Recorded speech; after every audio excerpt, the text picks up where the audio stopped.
E aí? Fluminense e Goiás. Vai começar esse programa de verdade agora? Agora não é piloto, não. Fluminense e Goiás eu posso começar dizendo que tudo errado pelo seguinte, eu optei por não ir ao jogo. Porque como a gente comentou aqui depois do Fluminense Santa Cruz, com aquela mesma formação eu tinha certeza que o Fluminense ia perder o jogo. Isso não existe a menor possibilidade daquele time do Fluminense ganhar de nenhum adversário.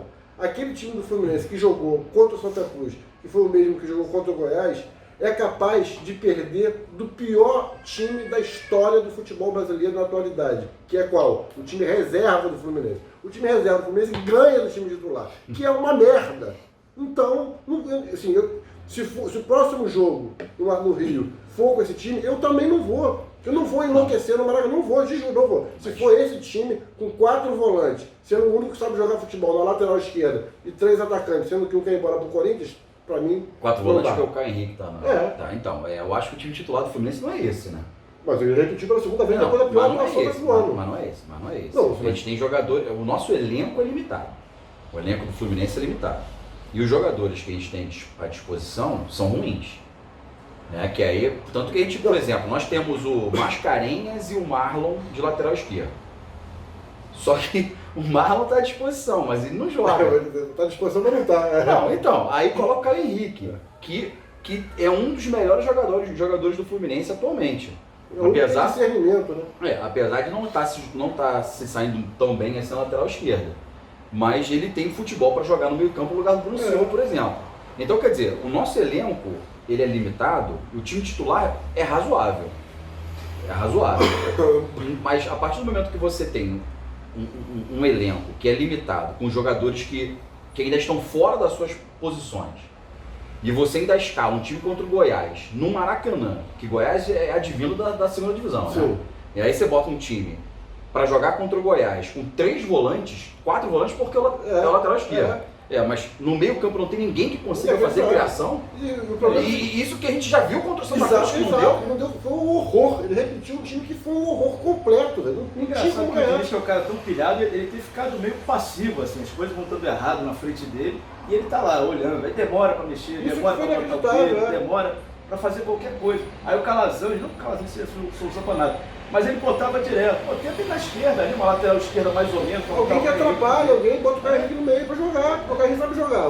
Ninguém mais sabe, o resto só sabe marcar. Tem o Alan que não sabe marcar nem jogar, então bota o Marlon na esquerda é melhor que o Caio Henrique na esquerda? Não, porque o Marlon vai entregar o resultado, o Caio Henrique pelo menos não entrega. O Caio Henrique é que... Mas então vamos fazer uma outra pergunta. Não. Eu quero entender o seguinte. O Caio Henrique no meio, ele renderia melhor?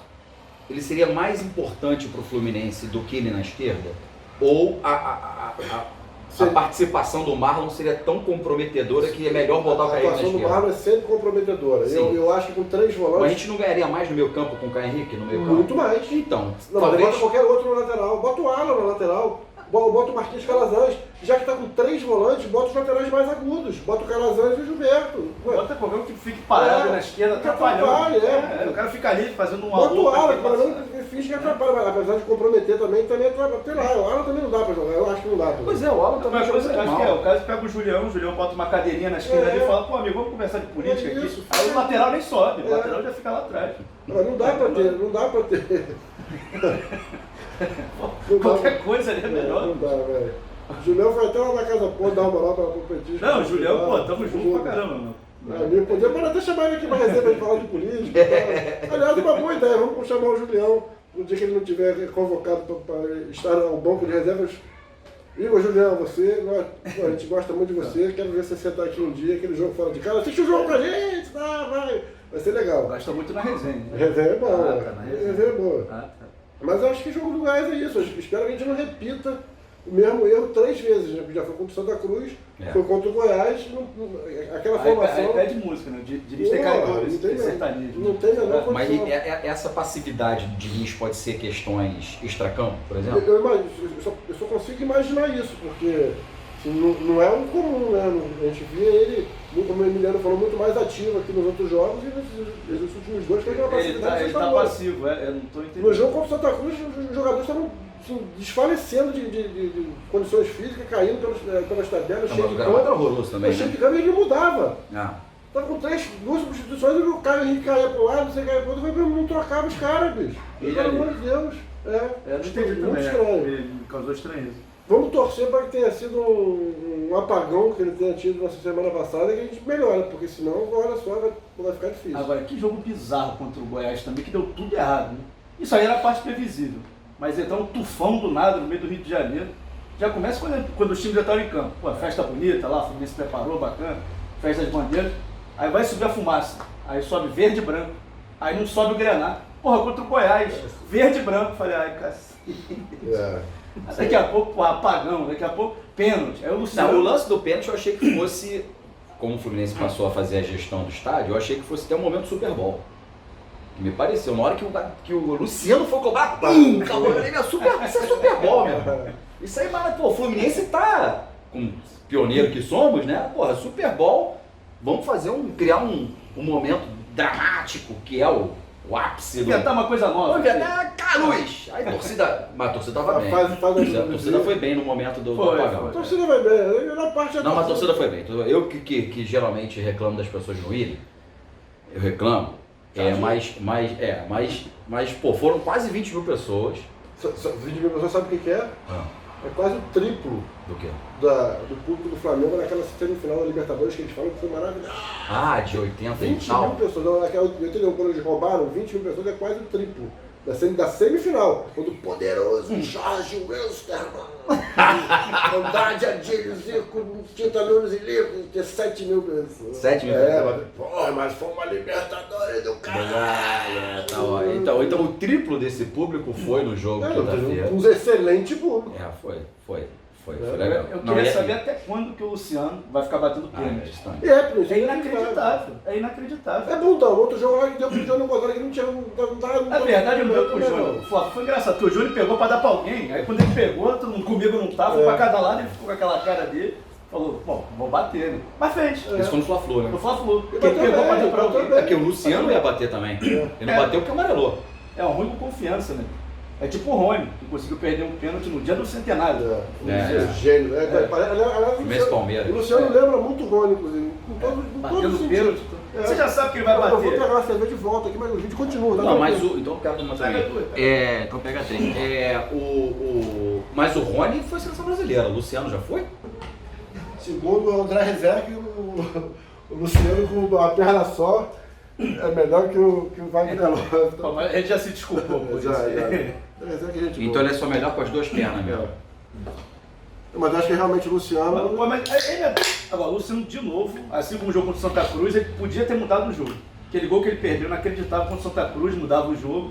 E contra o Goiás, de novo, ele fazia aquele pênalti e acabou. A grande vantagem do Luciano, para nossa sorte, é que a gente tem o Pedro que está voltando. Porque realmente, dependendo do Luciano para ser titular do Fluminense a temporada inteira, não vai rolar. Não vai rolar. O Pedro está vindo aí, não sei quanto tempo fica. Acho que a lesão foi até boa. Foi até boa, acho que ele vai ficar até o fim do ano, então vai dar uma salvada na gente. Porra. Lesão de quem? Do Pedro. Esse já estaria vendido, a gente ia ter que verdade. Agora, tem outro problema também que é o seguinte. Que tem que ser dito, que é o seguinte. Nosso time titular, como você falou da outra vez, quer dizer, na verdade foi o Emiliano que falou, ele é razoável para bom, né? O time titular, todo mundo. 6,5 ali, vai. Não, acho que dá. Dá, mas tem um Digão de vidro, o Ganso de vidro. Tem que todo mundo jogar, todo mundo tem que ser 11 concas, como você falou, jogar 200% como você falou, pra gente conseguir alguma coisa no campeonato. Não vai ser isso que a gente sabe, porque o campeonato é longo, os caras são de vidro, vão se estourar todos, e a gente vai ter que jogar com o nosso elenco que é fraco. Mas, mesmo assim, esse elenco fraco que jogou contra o Goiás, se não tivesse sido a arbitragem, a gente teria conseguido uma coisa melhor. Porque o que aconteceu no jogo, cara, foi bizarro. Mesmo que a gente perdendo pênalti, que não pode perder pênalti, que é um absurdo o Luciano ser cobrador oficial do Fluminense, ele perdeu mais pênalti que ele fez no Fluminense. Não acredito. então ele não pode ser batedor oficial. Nessa eu discordo de você, mas uma coisa que eu nunca discordo de nada. Quando o Fluminense, tipo nos Fla-Flus, perdeu, mas jogou mal. A arbitragem fudeu o Fluminense. Não interessa, porque jogou mal. Eu falei, não, peraí, meu irmão. Se a arbitragem fudeu, interessa sim. Mas esse jogo, sinceramente, cara, eu acho ali que A gente não jogou mal o jogo não, cara. Porra, eu só vi ele falando que jogou mal pra caralho. Não, porque o resultado foi ruim, cara. O time não jogou. Cara, assim, o time é fraco. O time que entrou em campo Mas é o Bruno fraco. Silva e o Alan, assim, o Alan ele tem uma característica muito peculiar dele. Ele não é cego de bola, mas é incrível como toda vez que ele erra um passe, não é um passe de que ele erra pro lado. Ele erra um passe ao contra-ataque, o cara sai na cara do gol. O Bruno Silva entrega um passe que tá ele sozinho, com um cara sozinho, ele toca. Mas o Ele Alan, deve ter Mas problema de eu vista. acho que o Alan tem mais a entregar a favor do Fluminense. Eu não sei se o Alan que vai ter mais a entregar do que o Alan é ótimo camisa 10 do outro time, bicho, porque a cara enfiada que ele dá, pô, é inacreditável. Não, mas o cara tá jogando também de armador, coisa que ele não é, né, cara? Tem isso, né? Ele não é a meio ofensivo. Mas no Fla-Flu que ele entregou também no 3x0, que ele entregou o gol, ele tava de volante. Não, Tudo bem, é verdade. Na verdade é o seguinte, ele foi escalado como armador no Fluminense Santa Cruz e estava jogando entre o Matheus Ferraz e o Ayrton. Ele estava escondido entre os dois, e errando todos os passos ali. Ele era meu irmão, completamente perdido no meio de campo. Isso foi determinante para Agora, a derrota. o Bruno Silva, que eu sempre achei ele bom jogador, no Botafogo, Eu também acho. mas ele tá mal. E ele tá errando no espaço daqui e ali. Assim, a bola vem, aí ele para. Exato. Tocou pra quem? Exatamente, por isso que eu tô achando que esse negócio de elenco razoável, tem que ver o seguinte, a gente tá pensando em elenco razoável. Porque no Botafogo tem esse negócio de problema de divisão. Era o goleiro. Exatamente. Pode ser um Era negócio. o Wagner, Eles têm negócio de doping, né? Que é. Todo mundo sabe que Botafogo tem doping e problema de visão, porra. Então deve ser um negócio que tem que olhar o Bruno Silva. Pode ser aquele molequinho do Cidade de Deus. Do Tropa de Elite. Esse pega, bota o Romerito, inclusive, o nome do rapaz. Bota o óculos, bota o óculos e pega vai lá. Aí o cara, o gol é pra lá. O moleque é Romerito mesmo, Tropa de Elite, né? Quem será que botou nesse moleque? O Zé Padilha é um Flamengo desgraçado aquele cara. Lógico. Óbvio. Mas agora a gente fala do time titular, cara, ele tá pensando no time titular com o Everaldo, que não vai estar mais no time, que é o principal jogador do time. A gente não sabe isso, né? Tudo indica, né? Mas tomara que não. E nosso time titular não tem lateral esquerdo.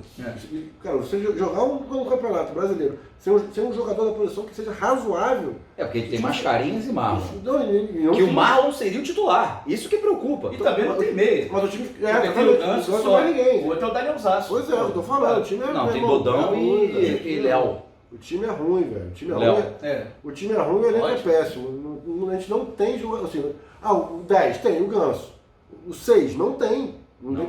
Então o time fica cambeta, não é um time completo, assim, é muito perigoso agora, isso, velho. A torcida começou a pegar no pé do Rodolfo de vez. Eu também acho errado. De vez, eu também acho precipitado, mas o gol, por exemplo, o gol do Goiás. Cara, a bola passa por baixo da barreira. Por baixo da barreira e por baixo das pernas do cara que tava de baixo. Foi um azar do caralho, velho. E aí o goleiro. Primeiro não foi falta. O Everaldo foi na bola. Essa foi a questão. Porque eu acho que o anulado foi bem anulado. O Luciano participou da jogada. Cortou no goleiro ali. A bola passa por trás tipo o Romário, né? Passa bem mais longe. Muito parecido. Lembra muito o negócio na Copa do Mundo, no gol do Romário, ele falava, se tivesse na frente seria impedimento. Não foi, tá, não sei o que, etc. Mas eu acho que foi, mas enfim. Mas o goleiro já tá fazendo todo o movimento. O goleiro tá vindo a bola. Eu acho que não atrapalhou nada também. Porque o goleiro o tempo inteiro olhou. O goleiro foi. Ele tinha visão livre da jogada. Enfim, em nenhum momento você não vê em nenhum momento ele hesitando. Em nenhum momento ele hesita. Ele continua o movimento dele normal. Não teve participação. Evidente que aí entra a questão do VAR, entendeu? Que, porra. O VAR tá insuportável, não pode demorar tanto tempo. O VAR e o cara não repõe, então para o tempo do jogo, pô. É VAR, então 35 e 22 segundos. Para. Quando acabar o negócio, 35 e 22, a starta de novo. Porque, porra. Quando o cara sai, ele sai com a bola, ele não é claro. Ele tem que pegar lá, fazer assim, correr e dar o pênalti, dar o que for. Aí ele fica pra lá, aí a torcida. Porra, aí até a hora que ele resolve dar alguma coisa. Pô, duas coisas que tem que ter na negócio do VAR. Duas coisas. Se começou, se for pro VAR, tem que. 3 coisas, na verdade. Foi pro VAR, tem que indicar no placar que a jogada tá subjúdice. Mas aparece no placar. Um pouquinho depois, demora. Mas podia ser mais rápido. O segundo negócio, o cara tá vendo, você tem que ver também, meu amigo. É lógico. Você tem que ver o mesmo lance. O que ele tá vendo naquela televisãozinha, ele tem que estar vendo. Por que eu não vou ver? Eu vi, eu paguei pra ver o negócio. Eu vi ao vivo. O problema é que a torcida acaba influenciando. Meu irmão, foda-se, acaba influenciando. Ele se via aí na Olimpíada no... Bota um Silvio Santos no malandro, Na Olimpíada não tinha aquela porra. Não, Olimpíada, como é que é o nome daquela porra que tinha? Parecia nos telões. Ué, daí? O cara tá lá pra fazer isso, ele tá sendo influenciado o jogo inteiro. Aliás, o VAR tinha que ser por desafio. Do jeito que tá muito Não, mal. e a terceira coisa é que depois que ele decide o que vai ser, faz-se, sei lá, como ele comunica, então eu vou fazer tal parada. O placar tem que dizer o que aconteceu, cara. E não ficar falando a saída. A saída por onde você entrou. Atenção, torcedor, a saída é por onde você entrou. Porra, não sacaneia, eu vou sair pelo lugar que eu entrei. Parece que teve um jogo que não botaram isso e ficou uma galera morando. Não, e o pior conseguiu sair. E o pior é que eles falam só pro torcedor da Sul. E o pessoal da Leste tá morando lá, meu irmão. Tá lá. Tem um pessoal lá. É por isso que a gratuidade é larga, para levar as crianças ficam lá. Tem um pessoal morando no Maracanã e nego não sabe disso não, porra. Porque eles só avisam o pessoal da Sul. O pessoal da torcida adversária fala que você só vai poder sair quando a torcida do Fluminense for embora. Pelo menos ele já sabe que tem que esperar. Da Sul fala que você vai sair por onde você entrou. E da Leste, foda-se, meu amigo. Da Leste, você que a capacidade de discernimento da galera no sistema de som do Maracanã é tão grande que daqui a uns 2 meses ele arruma o Ministério do Governo Bolsonaro. Vai ser assistente do Carluxo. Só tem gênio, aí tem papo de negócio. Ih, deixa pra lá. Aspas de um amigo vascaíno que entende do riscado sobre Kelvin. Atenção. Caio, o melhor jogo do Kelvin com a camisa do Vasco foi no Brasileirão de 2017 contra o próprio Fluminense. Foi um jogo lá que a gente ganhou de 3-2, gol no Nenê no finalzinho. O Kelvin fez a grande jogada da vida dele, que foi conseguir jogar no fundo, cruzar pra trás e sair um gol. Mas sem sacanagem, é uma merda completa, uma merda. Sem contar que ficou 8 meses sem jogar. 11. No momento que ele estava melhorzinho, ele rompeu o ligamento do joelho lá contra o Corinthians, em São Januário, e nunca mais jogou porra nenhuma. Quer dizer, já não jogava nada. Voltou muito pior, muito ruim. Inútil. Não é aquele jogador que é de canto, que vai conseguir ir no fundo e pelo menos recompor. Não vai conseguir. Muito franzino, se acha pra caralho. Cara, porra, que merda. Trocar o Everaldo por essa porra é dar por leve totalmente. É isso. Quer dizer, vem pra somar valor, né? Vem agregar.